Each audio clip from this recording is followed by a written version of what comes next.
The alarm blared through the command center for the third time that hour. Commander Hyun pressed his hand against the cool metal console and tried to steady his breathing. Outside the reinforced windows, the colony of Telos 7 burned under the evening sky. Smoke rose from the eastern district, where a Kravik missile had struck 20 minutes ago. "Status report," Hyun said, his voice tired. Do-yoon looked up from his station, his face pale. 3 more defense platforms destroyed. The orbital ring is down to 15% capacity. At this rate, we have maybe 12 hours before they breach atmosphere completely. Hyun nodded slowly. 3 months. They had been fighting for 3 months. And every day brought more losses. The Kravik Dominion had arrived in their sector without warning, without diplomacy, without mercy. Their massive warships simply appeared and started taking systems one by one.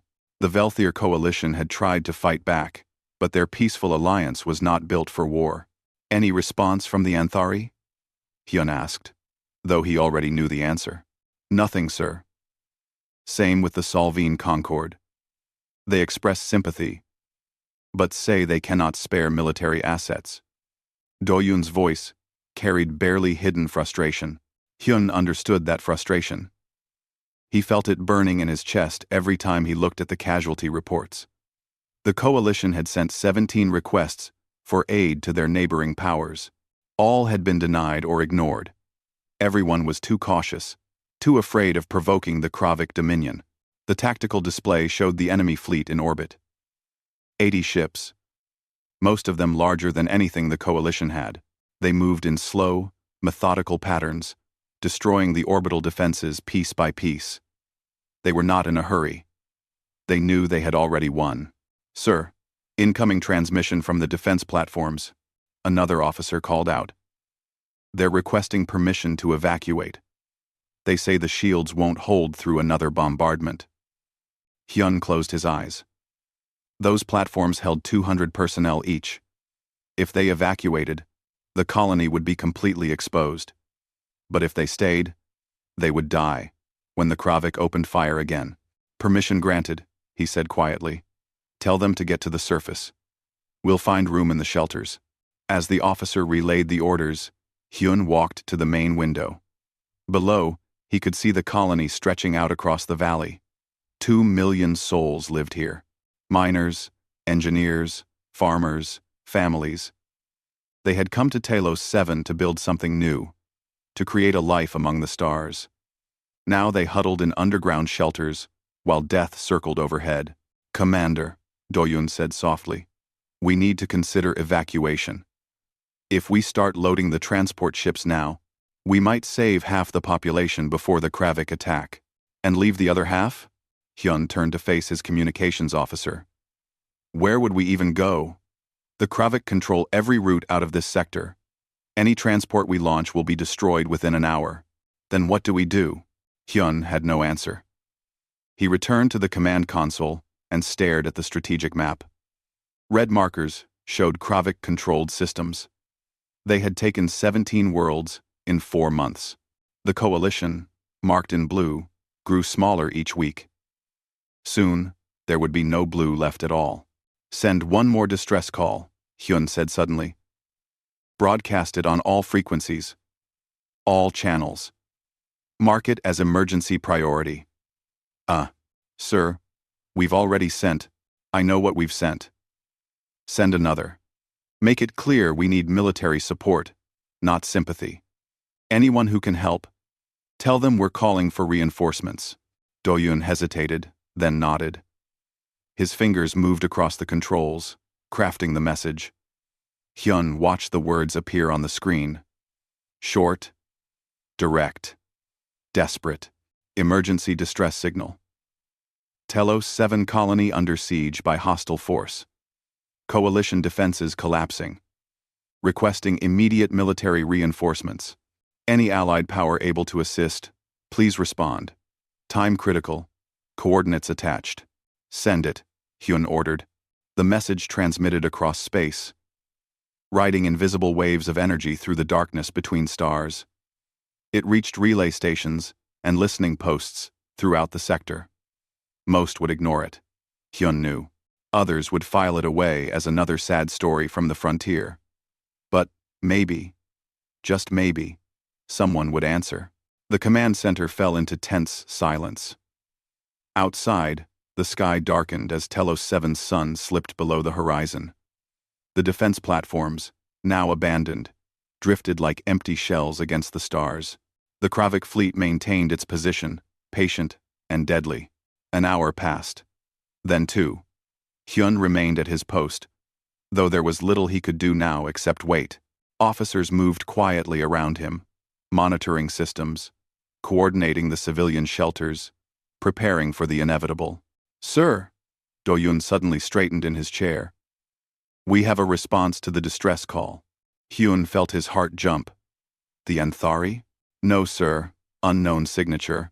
They're identifying themselves as—" Do-yoon paused, checking his screen twice. "Human. They say they're human." "Human?" Hyun searched his memory. He knew the name vaguely. A new species, recently contacted. Traders mostly, from what he had heard. No military reputation at all. "What do they say?"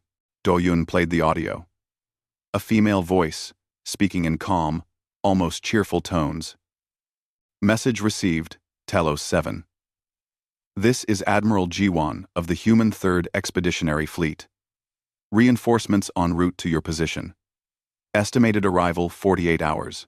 Hang tight. We're coming." Silence followed the message.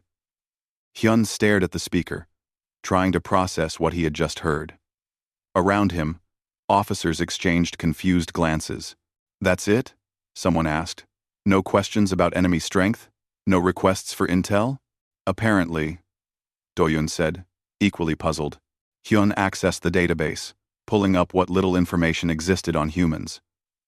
They were indeed new to the galactic community. First contact had occurred only 15 years ago. Their homeworld, Earth, was located in a distant arm of the galaxy. They had joined the general trade network quickly, proving friendly and curious. But there was almost nothing about military capabilities. A few mentions of system defense forces, but nothing substantial. "How many ships do you think they're bringing?" an officer asked. Hyun considered the question. Humans were merchants. Explorers. They were responding to a distress call from a species they barely knew. In a sector far from their space. Maybe they would send a small squadron. 5 ships? 10 if they were generous? Enough to make a statement, at least, Hyun said, trying to sound optimistic. "Any help is better than none. Should we inform the civilian population?" Do-yoon asked. "Not yet. Let's see if these humans actually show up first." Hyun did not want to give false hope. 48 hours was a long time. The Kravik could attack again at any moment. And even if the humans arrived, what could a small merchant species do against 80 warships? But as he looked out at the burning colony, at the frightened faces of his crew, Hyun allowed himself a small measure of hope. Someone had answered. Someone was coming. It would have to be enough. Outside, the Kravik fleet began moving into attack formation. Time was running out. 47 hours had passed since the human message arrived. Commander Hyun had not slept in 32 of those hours. The Kravik fleet had moved into final attack positions, their massive dreadnoughts forming a bombardment line that would reduce Telos 7 to ash within minutes of firing. "All civilian shelters report full capacity," Do-yoon said from his station. His voice was hollow, defeated. 2 million people underground. It won't matter much once the bombardment starts. Hyun nodded numbly. The orbital defenses were gone. The last platform had exploded 6 hours ago. A brilliant flash of light that felt like watching hope die. Now there was nothing between the colony and 80 Kravik warships, except empty space. "Any sign of the humans?" Hyun asked, though he no longer expected an answer he wanted to hear. "Nothing on sensors, sir. They're not coming." Of course they were not coming. Why would they? Humans were traders, not warriors. They had probably sent that message out of politeness, never intending to actually face the Kravik dominion. Hyun could not blame them. It would be suicide. Kravik fleet powering weapons, another officer announced. Multiple energy signatures. They're preparing to fire. This was it, then. The end. Hyun thought of his family in the shelters below. He thought of all the families down there, holding each other in the darkness, waiting for death to fall from the sky. He had failed them. All hands, brace for. Sir, Do-yoon nearly shouted. Hyperspace signatures. Multiple contacts emerging at sector's edge. Hyun spun to the tactical display. His eyes went wide. One contact became 10. 10 became 50. 50 became 100. The numbers kept climbing. How many? Hae-yun demanded. I'm counting. 200. 250. Do-yoon's voice climbed with each number. Sir, they're still coming through. 300 contacts now. 312 and holding. Identification? IFF signatures reading as human, sir. All of them. It's a fleet. A massive fleet. The command center erupted in confused voices. Officers crowded around displays, trying to confirm what their sensors were telling them. Hyun pushed through to the main screen and felt his breath catch in his throat. The tactical map looked like someone had scattered stars across space. 312 ships had emerged from hyperspace in perfect formation. Cruisers, destroyers, carriers, frigates, support vessels. They moved with precision, forming battle lines that stretched across the sector. At the center of the formation, one massive ship dwarfed the others. A carrier, its hull bristling with launch bays and weapon systems. The human flagship, incoming transmission, Do-yoon said, his voice shaking slightly. It's from the human flagship, audio and visual. Put it on screen. The display changed to show the bridge of the human carrier. A woman in a dark blue uniform sat in the command chair, her expression calm and professional. Her name appeared at the bottom of the screen. Admiral Ji-won. Telos 7 Command. This is Admiral Ji-won of the carrier Indomitable. Sorry, we're late. Traffic was murder near the Epsilon relay. She smiled slightly, as if she had just told a joke. We're taking position now. Recommend you keep your heads down for the next few minutes. Before Hyun could respond, the transmission split. Now Admiral Ji-won was broadcasting to both the coalition forces and the Kravik fleet. Simultaneously, her expression changed. The smile vanished, replaced by something cold and hard. Kravik Dominion Fleet. This is the human 3rd Expeditionary Force.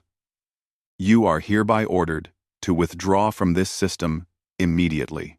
You have 30 seconds to begin breaking orbit and engaging your hyperspace drives.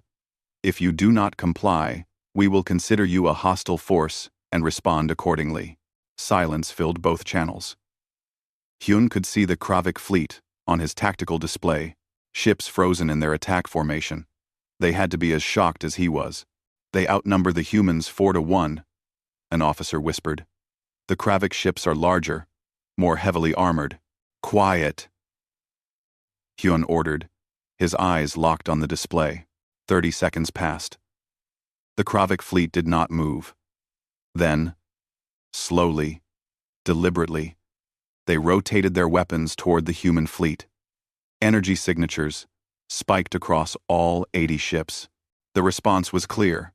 The Kravik Dominion did not retreat. Well, Admiral Ji-won said softly, speaking now only to her own fleet. They chose poorly. All ships, weapons free.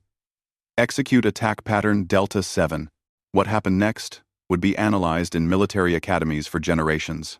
The human fleet moved as one organism. Frigates accelerated forward, their shields flaring as they absorbed the first Kravik volley. Behind them, cruisers opened fire with weapons that painted space with brilliant light. Missiles streaked from destroyers in swarms of hundreds, each one tracking independently toward Kravik ships. But it was the carriers that made Hyun's jaw drop. Launch bays across 6 massive ships opened simultaneously, and fighters poured out like angry insects from a disturbed nest. Small, fast, deadly. They formed into squadrons instantly, driving toward the Kravik fleet in coordinated attack runs. "Sir, the human fighter craft." Doyun's voice was full of awe. "I'm counting over 800 individual fighters. How do they coordinate that many?" "Thanks for watching." The Kravik tried to respond, their large ships turning to bring weapons to bear. But the humans were everywhere at once. Fighters strafed weapon batteries, knocking out targeting systems. Frigates wove between Kravik dreadnoughts, their point defense destroying incoming fire. Cruisers hammered shields with sustained barrages that lit up space like captured suns. The humans fought with a precision that seemed impossible. Every ship knew exactly where to be, exactly when to fire. They created overlapping fields of destruction that the Kravik could not escape. When a Kravik ship tried to target a human cruiser, 3 frigates would appear from nowhere to intercept. When Kravik fighters launched, human squadrons were already waiting for them. "They're using electronic warfare," a coalition officer said, studying his console in disbelief.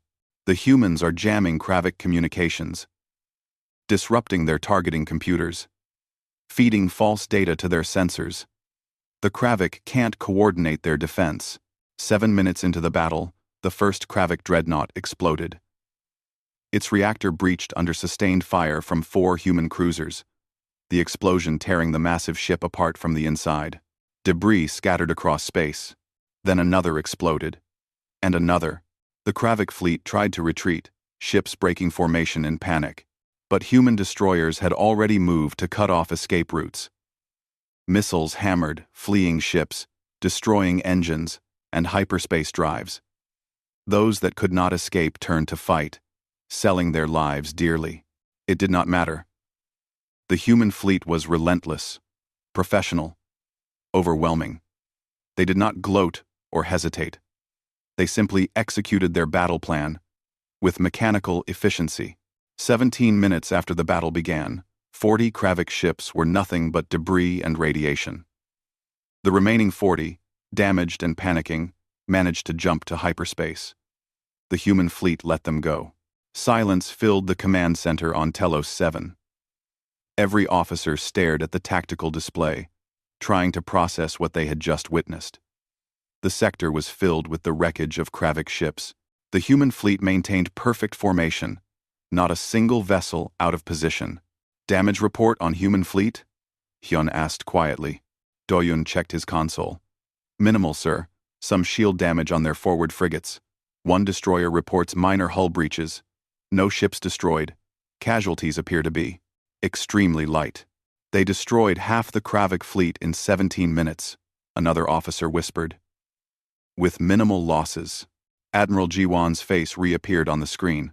She looked exactly as calm as before the battle, as if she had just finished routine training exercises, rather than one of the most devastating military engagements the sector had ever seen. "Telos 7 Command. This is Admiral Jiwan. The immediate threat has been neutralized. We're moving support ships into orbit now to assist with repairs and relief efforts. I'll be sending a shuttle down shortly to coordinate with you directly." She paused, and that small smile returned. "Told you, we'd bring reinforcements." The transmission ended. Hyun slowly sat down in his command chair, his legs suddenly weak. Around him, the command center erupted in cheers and shouts of relief. Officers hugged each other, some crying, some laughing hysterically. Hyun looked out the window at the colony below. Telos 7 still stood. 2 million people would live to see another day. Because someone had answered the call for help. Because the humans had come. Not with a small squadron. Not with token support. They had come with a war fleet. The conference room on Telos 7 had been hastily cleaned and prepared for the meeting. Commander Hyun sat at the head of the table, flanked by members of the coalition leadership who had arrived from neighboring systems. Across from them sat 3 human officers. Admiral Jiwan occupied the center seat, her uniform crisp and bearing no sign of the battle fought 3 days ago. To her left sat Captain Minho, commander of the destroyer Relentless. To her right was Colonel Unji, who led the human marine contingent. All 3 looked relaxed, almost casual, as if high-level diplomatic meetings were just another routine task. First, Hyun began, choosing his words carefully. The coalition wishes to express profound gratitude for your intervention. You saved 2 million lives. We are in your debt. No debt necessary, Admiral Jiwon said with a slight wave of her hand. You called for help. We helped. That's how it should work. But the scale of your response, Hyun gestured to the datapad in front of him. 312 warships. According to our intelligence, that's larger than most species' entire military forces. You're listed in the Galactic Registry as merchants and explorers, not a military power. Captain Minho smiled. We are merchants and explorers, but we're also practical. Space is dangerous. We maintain adequate defenses. Adequate, repeated one of the coalition representatives, a senior official named Jiho. You destroyed 40 Kravik ships in 17 minutes, with minimal casualties. That's not adequate defense. That's military superiority. Admiral Jiwon exchanged a glance with her fellow officers. Perhaps we have different definitions of adequate. But yes, we take security seriously. The 3rd Expeditionary Fleet is one of our rapid response forces. We have 17 full fleet groups stationed across human space, plus system defense forces and the home fleet. The room went silent. Hyun felt his mouth go dry. 17 fleets? Groups the size of what you brought here? Some larger, some smaller, depending on their role, Jiwon confirmed. The 3rd Expeditionary is actually one of our smaller formations. We specialize in quick deployment to trouble spots. How is that possible? Jiho leaned forward, his voice rising. Your species has been part of the galactic community for only 15 years. Where did you get the resources, the industrial capacity, the trained personnel for such a massive military? Colonel Unji spoke for the first time, her voice calm. We've been building ships and training soldiers for a very long time. Before we met any of you, we only had ourselves to rely on. Old habits die hard. But why? Hyun asked. Why maintain such forces if you're at peace? Surely the cost. Peace exists because people are willing to defend it, Captain Minho interrupted gently. We learned that lesson the hard way on Earth. Many times, actually. We prefer to be ready and not need it, than need it and not be ready. Hyun tried to process this information. It contradicted everything the coalition understood about humans. They were supposed to be friendly traders, eager to exchange goods and culture. The galactic database said nothing about massive war fleets or military doctrine. Why did no one know about your military strength? Hyun asked. Jiwon shrugged. We've found that being underestimated has advantages.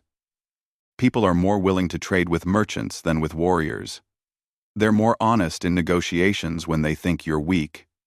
Well, the warrior weak, warrior, until someone threatens you. Jiho said slowly, understanding dawning, or threatens your friends. Exactly, Jiwon smiled. Then, we remind everyone why it's better to be our friend than our enemy. Another coalition official spoke up, her voice uncertain. Admiral, what exactly is your doctrine? Your battle tactics were unlike anything we've seen. The coordination, the speed, the overwhelming force, applied at the exact right moment. Captain Minho answered this time. Human military doctrine is built on several principles. First, if someone asks for help, you bring enough force to end the threat immediately. Half measures waste time and lives. Second, you coordinate everything. Every ship, every fighter, every weapon system works together as one unit. Third, you move fast, hit hard, hit accurately, and don't give the enemy time to think. And fourth, Colonel Unji added, you plan for peace even while fighting. We didn't come here just to destroy Kravik ships. We brought construction equipment, medical supplies, food, agricultural specialists. We're here to help rebuild, not just win battles. Hyun looked at the data pad again, scrolling through reports from human support ships already working in orbit. They were repairing damaged platforms, establishing new communication networks, and coordinating relief supplies to the surface. The efficiency was staggering. The Kravik won't stop with one defeat, Hyun said quietly. They control 17 systems. They have more fleets, more resources. They'll come back. We know, Jiwon said. We've been monitoring their communications and fleet movements. They're regrouping in the Helios sector, roughly 6 light-years from here. They still have 3 major fleet groups operational. 3 fleets, Jiho said, his face pale. That's over 200 ships. Even with your help, we can't. We're not going to wait for them to come back, Jiwon interrupted. Waiting is what got you into this situation in the first place. No offense. Then what do you propose? Admiral Jiwon stood and activated the holographic display in the center of the table. It showed a star map of the sector, with Kravik-controlled systems highlighted in red. We're going to take the fight to them. Simultaneous strikes on 3 key systems, here, here, and here. She pointed to 3 red markers. We hit them in their occupied territory. Force them to divide their attention. Disrupt their supply lines. Make them defend, instead of attack. That's, Hyun searched for words. That's incredibly aggressive. It's efficient, Captain Minho corrected. Wars end faster when you dictate the terms of engagement. The Kravik have been on offense for months. They're comfortable, confident. We're going to make them very uncomfortable. Colonel Unji pulled up additional data. We've coordinated with coalition ground forces who can provide intelligence on Kravik positions. We're not just going to bomb from orbit. We'll be selective, surgical, minimal civilian casualties. We'll offer surrender terms before every engagement. The goal is to end the war, not create new enemies. You want to win and make peace? Jiho asked, confused. Not at all, Jiwon said, sitting back down.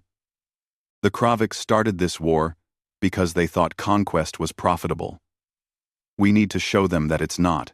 That requires defeating them decisively. But we also need to show them a path forward that doesn't involve mutual destruction. Otherwise, we'll be fighting them forever. Hyun studied the human officers carefully. They spoke about warfare with a casualness that was almost disturbing, but also with a strange kind of compassion. They planned to devastate the Kravik military, while simultaneously offering them a way out. How long do you plan to stay? Hyun asked. As long as necessary, Jiwon replied. We answered your call for reinforcements. That means we see this through to the end. We don't abandon our friends. Friends, Hyun repeated softly. We barely know each other. You asked for help. We came. That makes us friends in my book. Jiwon stood, and the other human officers rose with her. Now, if you'll excuse us, we have a campaign to plan. Captain Minho's fleet will remain here to defend Telos 7. The rest of us will begin operations against the Kravik holdings within 48 hours. The coalition representatives stood as well, still looking somewhat shell-shocked. As the humans prepared to leave, Hyun found himself speaking. Admiral Jiwon, why did you really come? Your government had no treaty with us, no obligation. You could have ignored our call like everyone else did. Why risk your ships and your people for strangers? Jiwon stopped at the door and turned back. For the first time, her expression became truly serious. Commander, on Earth we have thousands of languages and cultures, but there's one principle that exists in almost all of them, in one form or another. When someone calls for help against evil, against injustice, you answer that call. You don't ask what's in it for you. You don't calculate the risk and reward. You just go. She paused, then smiled slightly. Besides, we wanted to make a good first impression. First impressions are important. don't you think? With that, the human officers left the conference room. Hyun sat down slowly, staring at the star map still glowing in the center of the table. The red markers showing Kravik territory seemed less threatening now. They're insane, Jiho said quietly. Powerful, yes. Incredibly effective, absolutely. But fundamentally insane. Hyun shook his head slowly. No. I think they're exactly what the galaxy has been missing. Someone willing to actually do something. Outside the window, human ships moved through space in perfect formation, already preparing for the next battle. Hyun watched them and allowed himself to hope. Real hope this time, not the desperate kind. The Kravik Dominion had made a terrible mistake. They had threatened someone under the protection of humanity. And humanity, it seemed, took that very personally. The fighter bay of the human carrier Valiant hummed with activity. Coalition pilot Seo Jun stood to the side, watching human pilots prepare for launch. He had been assigned as an observer, sent to learn how the humans fought so effectively. What he was seeing made no sense. A human pilot named Tae-hyun jogged past, pulling on his flight helmet. He looked young, maybe 25 standard years. He waved at Seo Jun cheerfully before climbing into his fighter craft. The small ship looked fast but fragile, nothing like the heavy coalition fighters Seo Jun was used to. You look confused, said a voice beside him. Seo Jun turned to find a human flight commander watching him with amusement. I'm Commander Sora. You're the coalition observer. Right? Yes, ma'am. I don't understand something. Your pilots seem so relaxed. We're about to assault a fortified Kravik system, and they're joking with each other. Eights, Sora smiled. Fear and tension make you slow. We train our pilots until the procedures become automatic, like breathing. That way, they can stay calm under pressure. A calm pilot makes better decisions. But the G-forces alone, Sojun gestured at the fighters. Those ships can pull maneuvers that would kill most species. How do you survive it? Training and technology. We've developed systems that help distribute the forces across the body. Plus, humans are pretty resilient. We come from a high-gravity world. We're built tougher than we look. The launch klaxon sounded. Sora patted Seojun's shoulder. Watch and learn. Our pilots are the best in the galaxy. You're about to see why. 2 hours later, Seojun sat in the observation deck, his hands gripping the armrests as he watched the battle unfold on multiple screens. The human fleet had arrived at the Kravik-occupied system of Helios 3. As promised, Admiral Jiwon had broadcast surrender terms before the shooting started.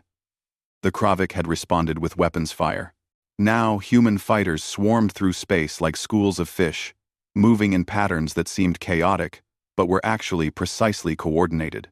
They dove toward Kravik ships, fired their weapons, and pulled away at angles that should have turned their pilots into paste. Except the pilots survived, turned, and came back for another attack run. How are they not dead? Seojun whispered to himself. Meanwhile, on the surface of Helios 3, Coalition combat engineer Yuna crouched behind rubble with a squad of human marines. The humans were preparing to assault a Kravik stronghold, and Yuna was there to observe and advise on coalition infrastructure that might be damaged in the fighting. The Marine squad leader, a stocky woman named Lieutenant Hana, studied a holographic display showing the Kravik fortification. 3 defensive layers, automated gun systems, probably 200 troops inside, standard occupation force setup. How do you plan to take it? Yuna asked nervously. Aina smiled. Watch. She made a hand signal. 2 Marines appeared from nowhere, carrying equipment Yuna didn't recognize. They set up what looked like a communications device and activated it. Immediately, a voice boomed across the battlefield in the Kravik language. Kravik forces, this is the human expeditionary force. You are surrounded. Lay down your weapons and exit the fortification with your hands visible. You will not be harmed. You have 5 minutes to comply. After that, we will consider you hostile and respond accordingly. Silence. Then, Kravik weapons fire erupted from the fortification. The message was clear. Their choice, Hana said calmly. She made another signal. What happened next happened so fast that Yuna almost missed it. Human artillery, positioned kilometers away, fired smoke rounds that blanketed the fortification. Drones flew in through the smoke, marking defensive positions with laser designators. Then fighters screamed overhead, dropping precision munitions that destroyed the automated guns, without damaging the structure itself. Before the smoke cleared, the human marines were moving. They didn't charge blindly. They advanced in coordinated teams, covering each other, using grenades to clear rooms, moving with practiced efficiency.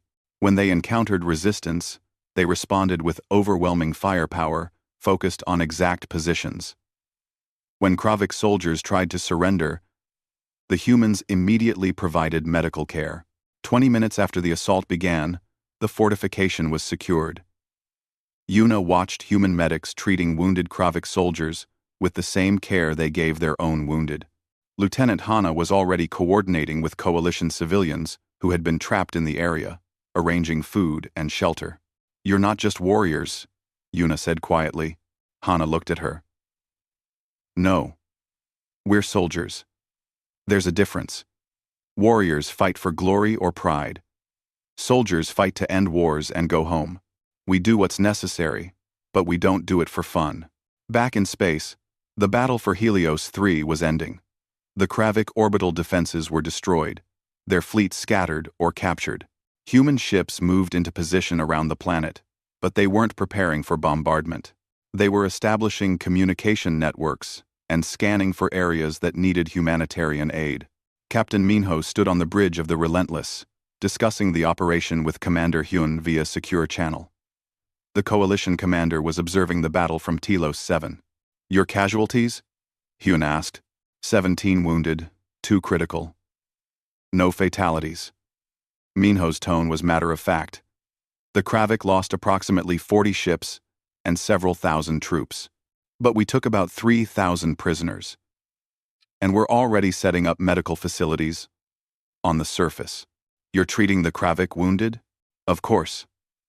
They're prisoners of war, which means they're under our protection now. The laws of war are very clear on this." Hyun was silent for a moment. "Captain, can I ask you something? Why do you fight this way? You have overwhelming power.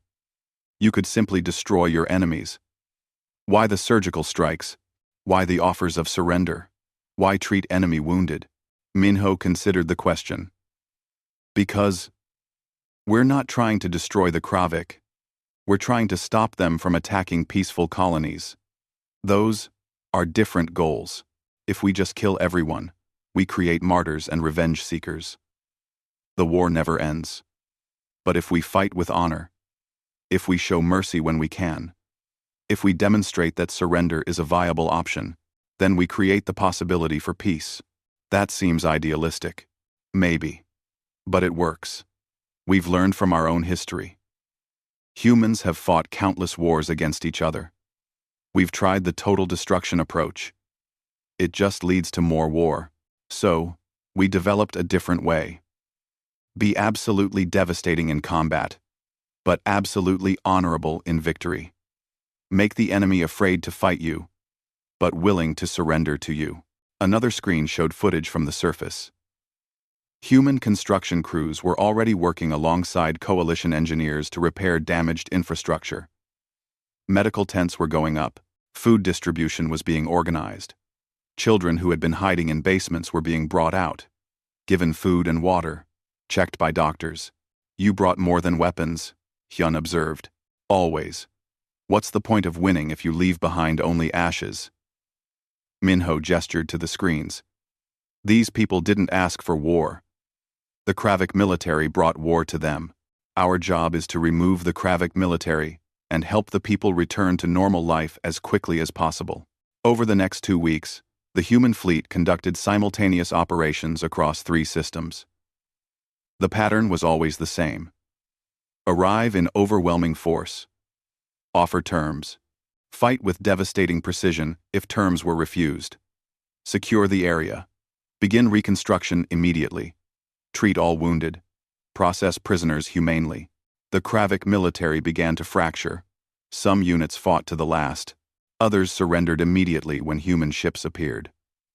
A few even switched sides, providing intelligence about Kravik fleet movements and strategies. On Telos 7, Jiho worked in the operations center alongside a human intelligence officer named Sora. She was different from combat officer Sora, but equally competent. They were coordinating refugee movements and reconstruction efforts across 4 systems now. Your logistics are incredible, Jiho said, studying the supply schedules. You're managing food distribution for millions of people across multiple systems simultaneously. And nothing's falling through the cracks, Sora shrugged. We planned for this before we arrived. When you go to war, you need to plan for victory. That means planning for refugees, for rebuilding, for the aftermath. It's not glamorous, but it's the most important part. Most species just plan for the fighting. Most species fight longer wars as a result. Look, war is expensive. It destroys economies, kills people, creates long-term hatred. The faster you can end it and begin rebuilding, the less total damage occurs. So, you invest in both military and humanitarian capacity. The holographic display showed the current situation. Of the 17 systems the Kravik had controlled, 8 were now liberated. The Kravik military was retreating toward their core systems, and their subject species were beginning to rebel. Minor powers that had been conquered by the Kravik saw human forces winning and decided to fight for their own freedom.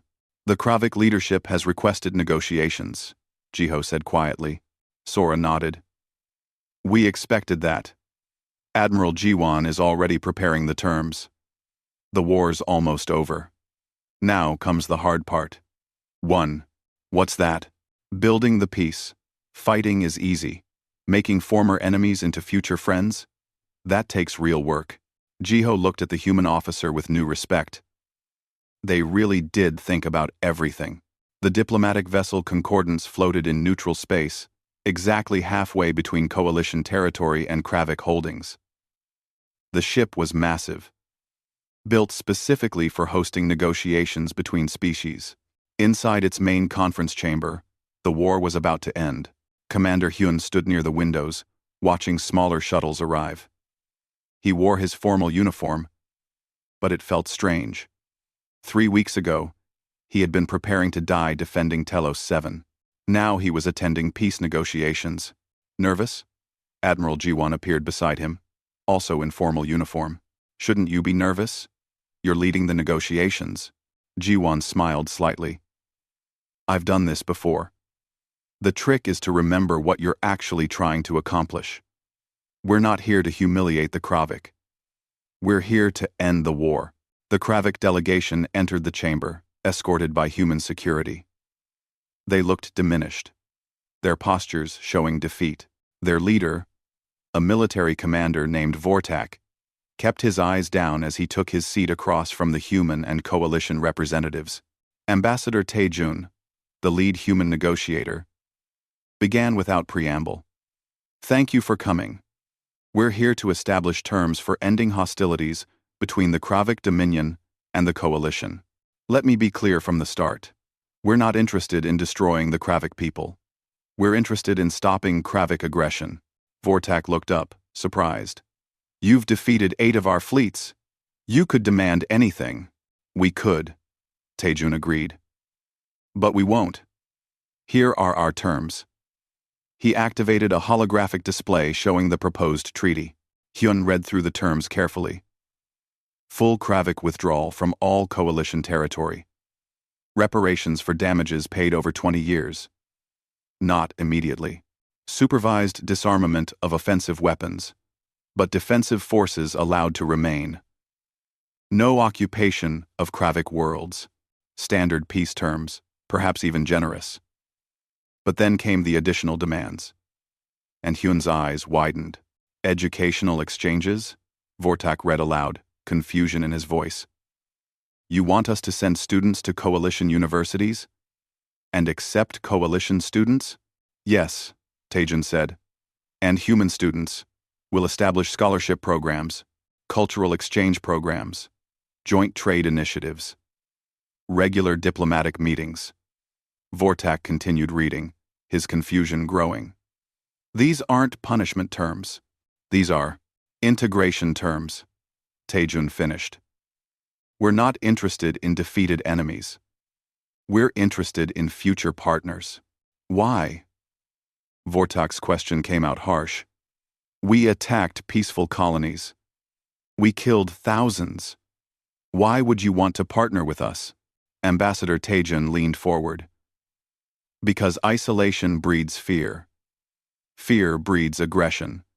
You attacked the coalition partly because you saw them as weak, as other, as not like you.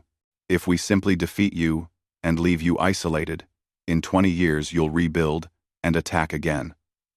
Or someone else will attack you. And the cycle continues. So, you want to force us to be friends? Vortak's tone was bitter. No. We want to give you the opportunity to be friends. There's a difference.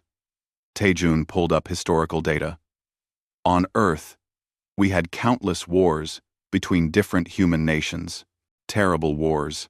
But the wars that stayed ended were the ones where the victors helped rebuild, where former enemies became trading partners, where people learned to see each other as individuals rather than as threats. Jiwon spoke up. The Kravik Dominion exists because your people felt threatened and alone. So you conquered others to feel safe. We understand that impulse. Humans did the same thing for thousands of years. But we learned it doesn't work. Real security comes from having friends, not from having subjects. Vortak was silent, studying the terms. Finally, he spoke quietly. What if we refuse? Then we continue the war until your military is completely destroyed, Jiwon said matter-of-factly. We'll take every system you hold. We'll dismantle your fleet piece by piece. And then, when you have nothing left, we'll offer these same terms again. Because our goal isn't punishment. It's peace. You would really do this? Help rebuild our economy?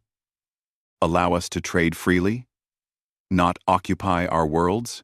Yes, Taejun said firmly. But understand, this isn't charity. There will be oversight. There will be observers. If you break the treaty, if you attack peaceful species again, we'll come back, and next time, we won't be as gentle. This is your one chance to choose a different path. The negotiations continued for 3 days. The Kravik delegation argued over specific terms, tried to negotiate better conditions, pushed back on certain requirements. But gradually, something changed. The discussions became less about surrender and more about implementation. How would the student exchanges work? Which trade routes would open first? How would the reparations be calculated fairly? On the 3rd day, Vortak signed the treaty. As he pressed his mark onto the document, he looked at Taejun. I don't understand you. You have the power to destroy us, but you choose this instead. Why? Taejun smiled. Because today's enemy can be tomorrow's friend. We've seen it happen before. We believe it can happen again. 6 months later, Hyun stood in the command center on Talos 7, but it looked nothing like it had during the war. The walls had been repaired and repainted. New equipment filled the stations. Outside the windows, the colony had been rebuilt, looking better than before the war. Admiral Jiwon had come to say goodbye. The 3rd Expeditionary Fleet was being recalled, their mission complete. Most human forces would leave, though a small flotilla would remain as part of a joint coalition human defense force. I still can't quite believe it worked, Hyun said, looking at reports on his screen. The Kravik are actually honoring the treaty. They've withdrawn completely. Reparations are being paid on schedule, and their first group of students arrives at coalition universities next month. Of course it's working, Jiwon said. We gave them a better option than continued war. Most people will take the better option if you actually offer it to them. 6 other species have petitioned to join the coalition since the war ended, including the Kravik, eventually, though that will take years of trust building first. That's how it should work. Communities grow when they offer something better than isolation. Jiwon extended her hand in the human gesture of farewell. It's been an honor, Commander. Hyun shook her hand.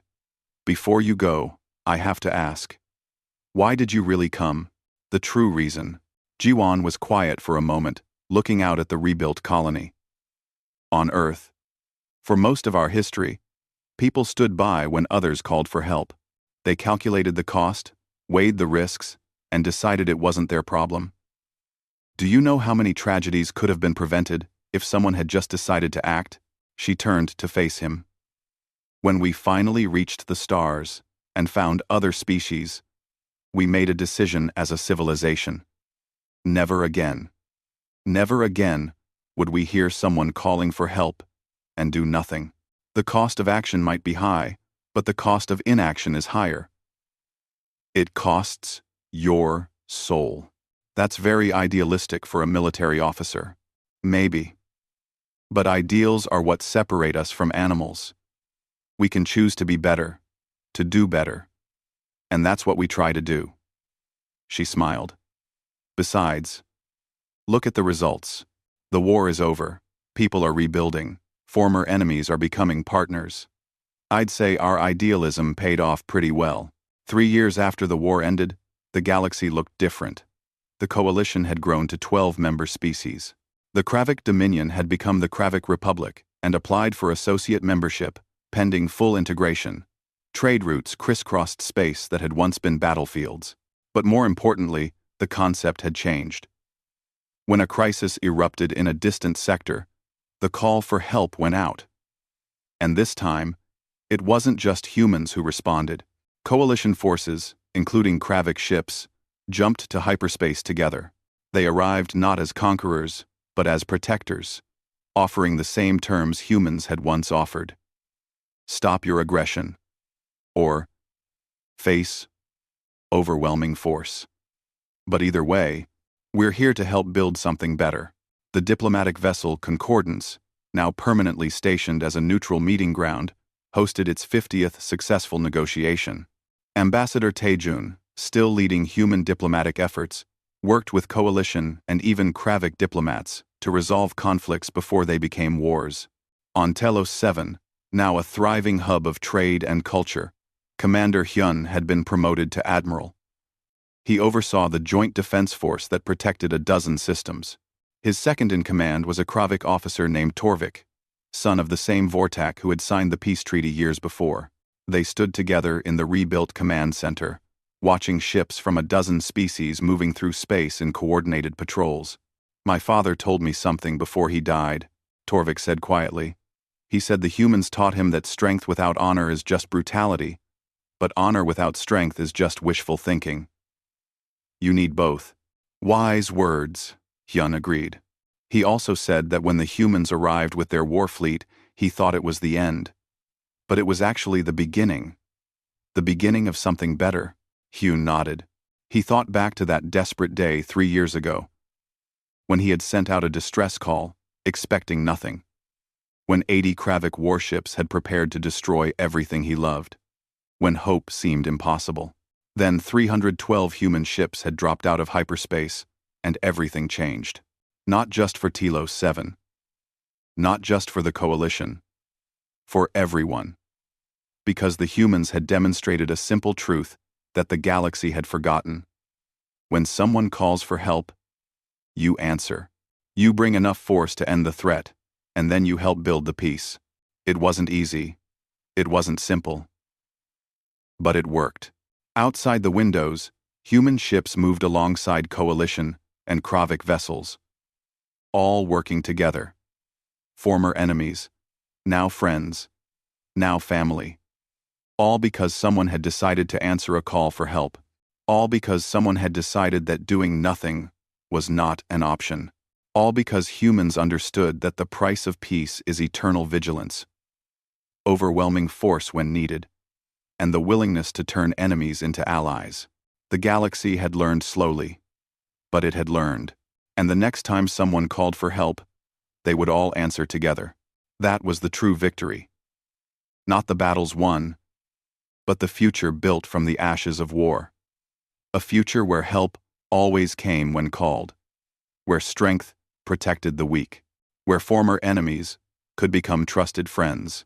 A future worth fighting for. Hyun smiled, watching the ships patrol together in perfect formation. Somewhere out there, Admiral Jiwon was probably smiling too, seeing the seeds she had planted growing into something beautiful. The war was over. The peace had begun, and humanity had taught the galaxy what it really meant to be strong.